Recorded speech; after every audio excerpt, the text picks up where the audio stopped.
그래서 나는 쉬어도 계속 피곤해. 아무리 주말에 잠을 많이 자도 피곤해. 근데 이 만성 피로가 6개월 이상 지속되면서 일상생활에 심각한 지장을 초래할 때는 우리가 만성 피로 증후군이라고 진단을 할 수 있습니다. 여러 가지 증상 중에 4가지 이상의 증상이 6개월 이상 지속될 때 만성 피로 증후군으로 진단을 할 수 있는데,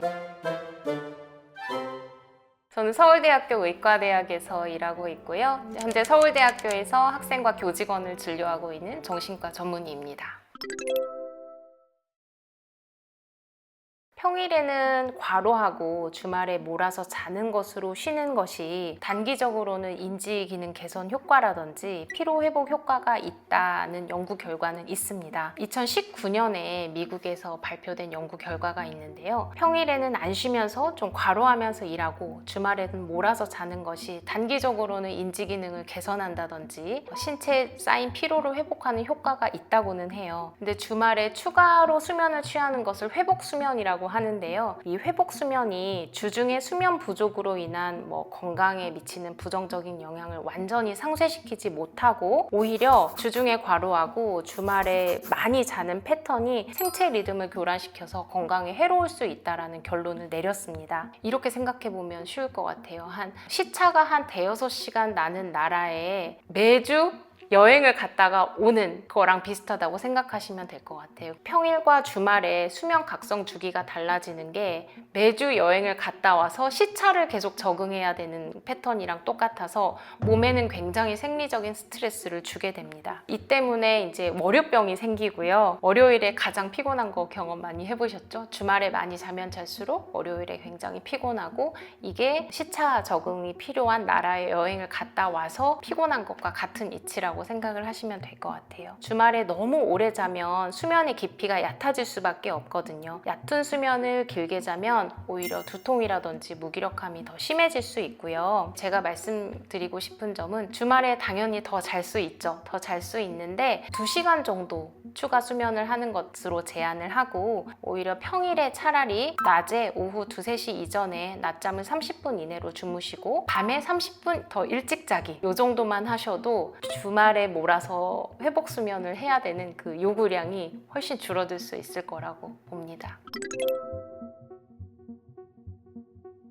사실 만성 피로는 짧게 쉬거나 수면으로 쉽게 회복되지 않는 피로를 만성 피로라고 하거든요. 만성 피로 증상 자체를 가지고 있는 분들은 정말 많은 것 같아요. 그래서 나는 쉬어도 계속 피곤해. 아무리 주말에 잠을 많이 자도 피곤해. 하룻밤 푹 잤는데도 피곤하다. 이런 이야기를 하시는 분들은 정말 많잖아요. 근데 이 만성 피로가 6개월 이상 지속되면서 일상생활에 심각한 지장을 초래할 때는 우리가 만성 피로 증후군이라고 진단을 할 수 있습니다. 만성 피로 증후군 진단 기준이 있는데요. 여러 가지 증상 중에 4가지 이상의 증상이 6개월 이상 지속될 때 만성 피로 증후군으로 진단을 할 수 있는데, 먼저 휴식을 해도 쉽게 회복되지 않는 극심한 피로감, 그다음에 기억력이나 집중력 저하 같은 인지기능 저하 증상이 있고, 또 목이 자주 붓거나 아픕니다. 그다음에 이유 없는 근육통, 어깨가 아플 수도 있고 허리라든지 목 통증이 있을 수 있고, 관절통도 무릎이 아팠다가 고관절이 아팠다가 비특이적으로 여기저기 나타나는 관절통이 있습니다.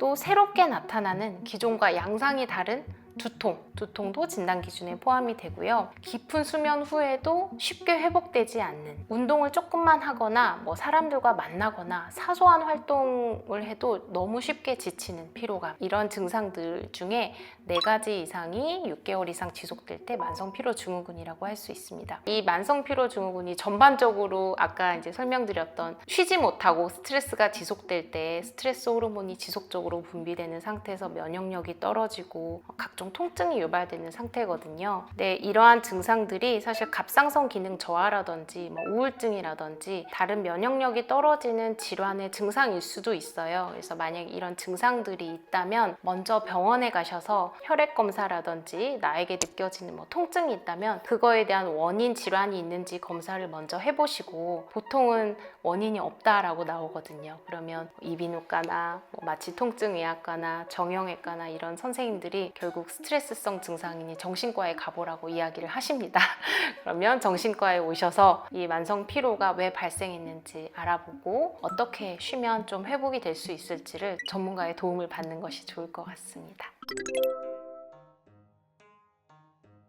첫 번째 기준은 가장 중요한데, 휴식을 하는 동안 나에게 분명한 긍정적인 감정이나 감각이 느껴지는가입니다. 그래서 제가 물어볼 때 저는 이러이러한 걸로 쉬었어요 라고 이야기할 때 그 쉬는 동안에 좀 몰입을 할 수 있었는지, 그 경험에 온전히 몰입할 수 있었는지, 그 쉬는 동안에 여러 가지 긴장이 풀어지고 머리가 아팠던 분들은 머리가 좀 가벼워진다든지 몸에 좀 활력이 돈다든지 여러 가지 나에게 필요한 긍정적인 감정을 분명히 느꼈는지가 가장 중요한 기준인 것 같습니다. 두 번째로는 휴식의 경험 이후에 휴식을 하는 동안 느꼈던 긍정적인 감정이나 감각이 얼마나 오랫동안 지속되는가도 중요한 것 같아요. 그래서 회복에 우리가 무게를 둔다면 활동하는 동안의 긍정적인 몸과 마음의 상태가 활동이 끝난 후에도 길던 짧던 조금이라도 더 지속될 수 있으면 훨씬 좋겠죠. 이제 많이들 와서 하는 이야기가 휴식으로 어떤 취미를 시작했는데 그 취미를 할 때만 재미있고 집으로 돌아오는 길엔 오히려 더 피곤하고 과민해지더라. 그래서 일하는데 오히려 방해가 되어서 그 활동을 그만뒀다. 이렇게 이야기하시는 분들이 많거든요. 회복에 우리가 좀 방점을 둔다면 휴식을 하는 동안에도 긍정적인 감각이나 감정이 느껴지고 휴식이 끝난 이후에도 어떤 활동을 하면 내가 그날은 하루 동안은 굉장히 가벼운 몸과 마음으로 일할 수 있었다. 취미 활동을 하면 일주일간은 내가 좀 편안한 마음으로 일상에 집중할 수 있었다. 긍정적인 감정이나 감각이 좀 오랜 기간 동안 지속되면 좋을 것 같습니다. 세 번째로는 휴식이 나에게 꼭 맞는 필요한 감정이나 감각을 불러일으키는가인데요. 예를 들면 내가 너무 무기력할 때는 나에게 에너지와 활력을 주는, 즐거움을 주는 활동이 좀 진짜 휴식에 맞고, 너무 몸이 과부하되고 긴장하고 불안하고 초조한 상태에서는 완전하게 나를 이완시키고 고요함이나 평안함, 따뜻한 만족감을 느낄 수 있는 활동이 휴식에 좀 적합하다고 할 수 있겠고요. 네 번째로는 휴식이 좀 자발적이고 능동적으로 이루어졌는가. 많은 분들이 쉬는 동안 뭐 게임을 했어요, 아니면 뭐 유튜브 시청을 했어요, 그냥 잤어요, 이렇게 이야기를 하는데 그 앞에 붙는 말이 있어요. 별달리 할 게 없어서, 딱히 재밌는 게 없어서 그냥 게임을 했다, 딱히 뭐 할 게 없어서 그냥 어쩔 수 없이 누워 있었다. 이렇게 수동적으로 쉬시는 경우가 많거든요. 우리가 진짜 휴식의 경험이라는 게 내 몸과 마음 상태를 자각하고 나와 좀 친해지면서 나에 대한 조절력, 내 몸과 마음의 조절력을 회복하는 능동적인 경험이라고 치면, 어떤 행위가 나에게 좀 재미있을까? 이건 어떨까? 이걸 하면 내가 얼마나 편안해질 수 있을까? 이런 활동을 하면 내가 얼마나 즐거울까? 이런 질문들을 나에게 좀 던지면서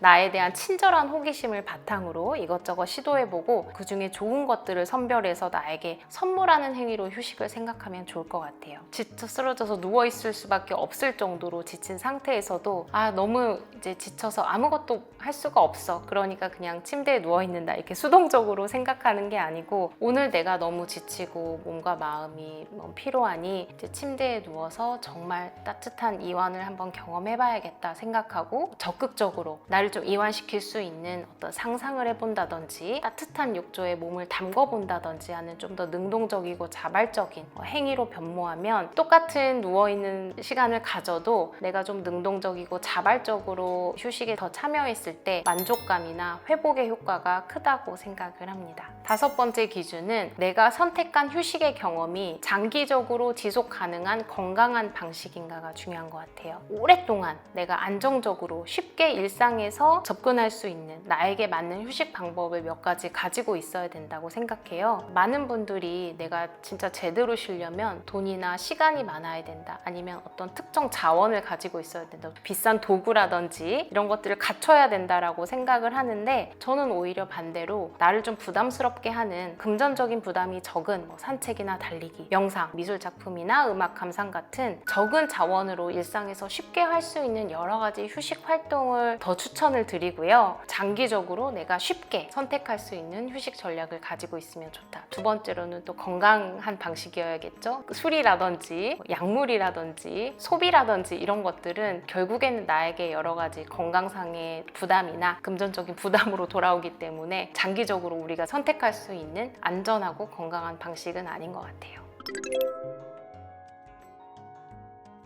일단 일을 미루는 사람은 결과에 대한 불안과 두려움이 큰 사람들이 보통 일을 많이 미룹니다. 예를 들면 부정적인 피드백, 내가 열심히 노력했는데 결과가 불충분할 것에 대한 두려움이 있다든지, 어떤 과정에서 예상치 못한 실패나 좌절, 실수가 있을까 봐 걱정이 많은 사람이라든지, 이런 분들이 불안이나 두려움 때문에 회피를 하는 게 이제 미루기거든요. 또 목표가 너무 높을 때도 목표에 다가서려 하면 할수록, 목표를 생각할수록 불안이나 두려움이 커집니다. 예를 들면 내가 어떤 일을 사실은 대여섯 시간 정도 걸리는 일인데 서너 시간 안에 끝내야지라고 너무 이상적인 목표를 잡으면 일을 시작할 때 굉장히 두려움을 느끼거든요. 내가 과연 이걸 해낼 수 있을까? 이런 것 때문에 좀 미루게 되고요. 또 실수나 실패를 허용하지 않으려는 좀 완벽주의적인 분들도 미루기가 좀 많습니다. 실수나 실패를 허용하지 않으려는 완벽주의적인 분들도 일하는 과정이나 결과에서 실수나 실패가 있을까 봐 그 두려움 때문에 일 시작하기를 주저하는 경우가 많고, 가끔은 어떻게든 되겠지, 내가 맘먹으면 빨리 끝낼 수 있겠지 라고 그냥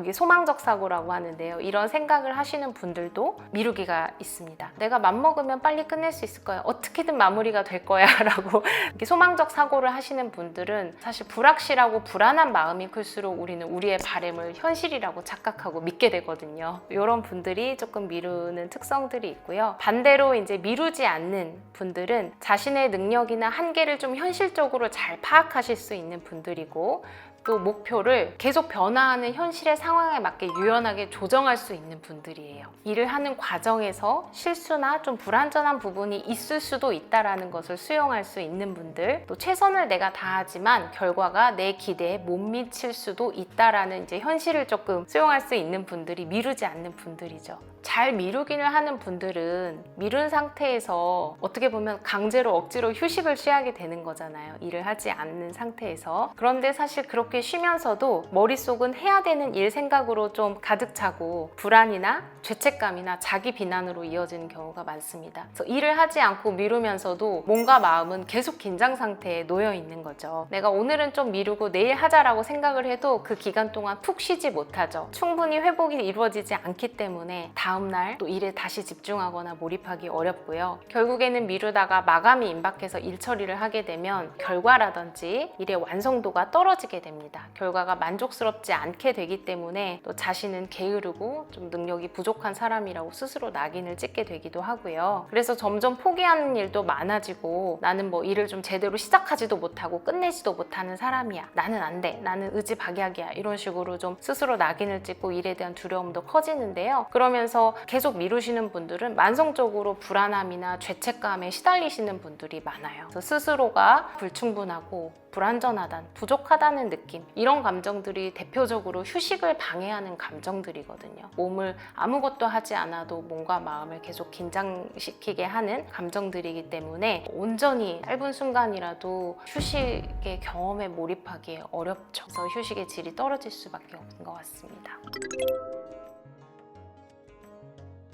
마음챙김 명상이라고 하면 많은 분들이 명상이 들어가기 때문에 굉장히 어렵고 종교적인 행위로 인식을 하면서 멀게 느끼는 경우가 많은데요. 마음챙김이라는 건 특정 행위나 행동은 아니고요. 지금 여기에서의 나의 경험, 나에게 느껴지는 신체 감각, 떠오르는 생각들, 감정이죠. 그 나의 경험에 온전히 의도적으로 주의를 기울이는 태도를 마음챙김이라고 생각하시면 될 것 같아요. 이게 조금 많은 분들이 어려워하시는 이유가 마음이나 나의 주의를 온전히 현재에 붙잡아 두는 걸 상당히 많은 분들이 어려워하십니다. 원래 우리 마음은 습관적으로 방황하는 속성이 있어요. 일할 때는 일에 온전히 몰입하기보다는 이 일을 내가 잘 마무리할 수 있을까? 이거 끝나고 뭐 하지? 내일은 뭐 하지? 이런 식으로 마음이 막 미래로 가기도 하고요. 내가 왜 이 일을 시작했지? 왜 이렇게 늦게 시작했지? 이런 식으로 과거에 대한 후회로 가기도 하고요. 생각해 보세요. 산책을 할 때 머릿속에 무엇이 떠오르는지 한번 잘 관찰해 보시기 바랍니다. 아마도 지금 눈앞에 보이는 풍경, 향기, 바람의 촉감, 새소리 이런 자연의 소리에 주의를 기울이면서 그 순간을 만끽하기보다는 과거에 못했던 일, 미래에 대한 걱정과 불안, 후회 이런 생각들이 마음을 오가며 머리를 굉장히 어지럽게 했던 경험들이 다 있으실 거예요. 이렇게 마음이 계속 방황한 상태에서 산책을 하면 산책이 끝나고 나서도 머리가 가볍지 않고요. 산책하는 동안 내가 무엇을 보고 느꼈는지 잘 기억이 안 나는 경우도 있어요. 산책에 대한 만족감도 떨어지죠. 마음이 과거나 현재를 오가면서 방황하게 내버려두면 거의 70% 이상은 부정적인 방향으로 생각이 흘러간다고 해요. 그래서 휴식을 했는데도 만족감이 줄고 오히려 부정적인 생각 때문에 유발되는 불안함이나 부정적인 감정에 휩싸이게 되기도 하는데요. 방황하는 마음을 다시 현재로 끌어모아서 현존하는 경험에 온전히 머무를 때 삶의 순간순간을 더 만족스럽게 보낼 수 있거든요. 바로 이것이 마음챙김의 태도라고 할 수 있습니다. 사실 마음챙김에 대한 뇌과학 연구가 1990년대 이후로 엄청나게 많이 축적이 되었어요. 대표적으로 2010년도에 사이언스에 게재된 연구에 의하면 마음이 현재에 있을수록 행복감이나 만족감이 굉장히 커지고 뇌의 피로도가 줄고 뇌의 효율성이 증가한다는 게 연구로 밝혀졌습니다. 이러한 짧은 마음챙김 훈련, 예를 들면 하루에 10분, 20분씩 2주, 4주, 6주 이런 식으로 짧은 마음챙김 훈련만으로도 뇌의 전두엽 기능이 활성화돼서 집중력, 기억력과 같은 인지 기능이 사실 전반적으로 좋아지기도 하고요. 마음챙김은 이미 정신의학에서는 우울증이나 불안장애, 섭식장애와 같은 각종 정신질환에서 핵심적인 치료 기법으로 이미 사용이 많이 되고 있습니다. 또 이제 최근 연구에 의하면 마음챙김이 뇌의 노화 방지 효과가 있다고 해요. 그래서 우리가 나이가 들어가면 들어갈수록 뇌를 둘러싸고 있는 회색질의 두께가 점점점 얇아지는데요. 마음챙김 훈련을 한 사람은 이 회색질의 두께가 얇아지는 속도가 줄어들었다고 해요. 노화 방지와 기억력 유지를 위해서